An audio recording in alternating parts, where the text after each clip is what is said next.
très très facile, beaucoup plus stable que ça en a l'air. C'est pas de la magie, c'est de la physique. Donc priorité, j'aime ce que je fais, j'y mets de la passion. Deuxième point, c'est cohérent, c'est rentable, je peux gagner ma vie avec ça. Et là, c'est parfait. Et là, on a vivre ses rêves plutôt que rêver sa vie. Voilà. C'est beau ça, hein? Et voilà. Je le place de manière à ce qu'il ne tombe pas.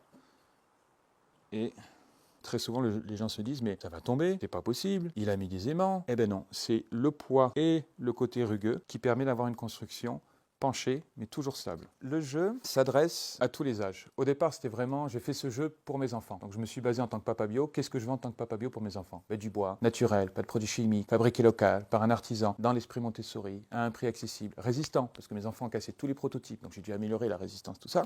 Donc une des particularités de mon jeu, c'est ce côté rugueux. C'est une technique que j'ai inventée à l'acier ruban, qui va donner une texture légèrement rugueuse, sans risque d'écharde, mais qui va être un peu comme un papa quand il ne s'est pas rasé. Ça va accrocher un peu. Là, j'ai mon atelier et je stocke les planches en bas pour l'instant. Donc, je vais prendre mon bois qui est sec. Il est à peu près à 11% d'humidité. Et on est sur des planches de 2 mètres, 2 mètres 50 de long, 6 cm au départ. Et mon jeu finit à 5 cm. Donc, vous allez voir pourquoi je dois partir à 6 cm d'épaisseur pour finir ensuite à 5. Donc une fois que j'ai ma planche, qui est toujours issue d'une scierie qui vient de Belfort-sur-Rebenti, donc c'est sur le plateau de Sceaux, j'achète mon bois chez eux parce qu'ils prélèvent dans un rayon de 15-30 km autour de la scierie, uniquement du hêtre, et ils me le coupent, mais je dois regarder les parties que je peux prendre. Là par exemple, on a un nœud, je sais toute cette partie, je ne vais pas l'utiliser. L'avantage, c'est que comme je travaille avec du bois, je peux tout réutiliser. Pire du pire, c'est du bois de chauffage. Les copeaux, je m'en sers pour pailler et du coup créer de la biomasse. La sciure fine, je m'en sers pour fumer le magret, les fromages, et je fais des feux d'artifice avec. Ici, je vais me mettre à côté mon petit gabarit et je sais que je pourrais utiliser sans risque d'ici à ici. Voilà, donc là, je pourrais faire 1, 2, 3, 4 jeux. Donc ma lame, ça c'est une scie à ruban. J'allume.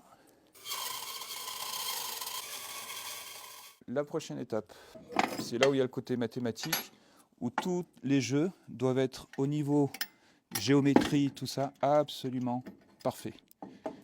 Ce que je dis aux gens qu'il m'a fallu 6 ans entre l'idée première et le produit fini pour maîtriser le séchage, l'origine du bois, la découpe, le livret qui va avec, la bille, les vidéos, tout. Voilà. Vraiment 6 ans pour bien maîtriser toutes les étapes de fabrication, la présentation, la petite boîte, tout ça. Là, je suis bon. C'est vraiment en me concentrant sur ce jeu, donc en arrêtant de faire les autres, que je me suis spécialisé. Et du coup, j'ai inventé des techniques, j'ai inventé des manières, une organisation, un timing qui fait que je me suis vraiment spécialisé là-dedans et je l'ai amélioré. Donc, une fois que j'ai mon bois qui a été calibré, 52 mm et tout, je vais le découper. Je ne vais pas vous montrer comment parce que c'est un de mes secrets et je veux garder ça que pour les amis proches. Mais en gros, j'ai mon jeu. Une fois découpé, ça va ressembler à ceci. C'est très très très minutieux. En fait, la machine va venir poncer le dessus et c'est ça qui va poncer, mais toujours sur la même hauteur. Donc mon cylindre est parallèle à mon plan de travail en dessous. Et c'est ça qui fait qu'une fois que c'est calibré, ça va me permettre d'enlever 1 mm de surface. Donc là, j'ai ma même texture des deux côtés, le jeu est propre, et il me reste un petit ponçage pour lui raser les jambes, on va dire ça. C'est ça qui est hyper nourrissant, je dirais, quand il y a les moments durs, c'est d'avoir ce relationnel avec les clients. Quand les gens viennent me voir sur le stand, « Ah, ça vient d'où ce jeu? C'est une tradition ?» Non, c'est moi qui l'ai inventé. « Ah bon? C'est vous l'artisan ?» Et je peux leur expliquer mes galères, mes recherches de cohérence, le temps que ça a pris pour trouver du bois local, et tout ce que j'essaie de mettre dans ce jeu. Il y a de la simplicité, il y a de la technicité, il y a du jonglage, il y a du Montessori dans l'état d'esprit. On a quelque chose de complètement naturel qui est à la fois très spontané dans le jeu, mais qui peut être très réfléchi en termes de minutie. Et ce qui est chouette avec mon jeu, c'est qu'on peut décrocher la lune.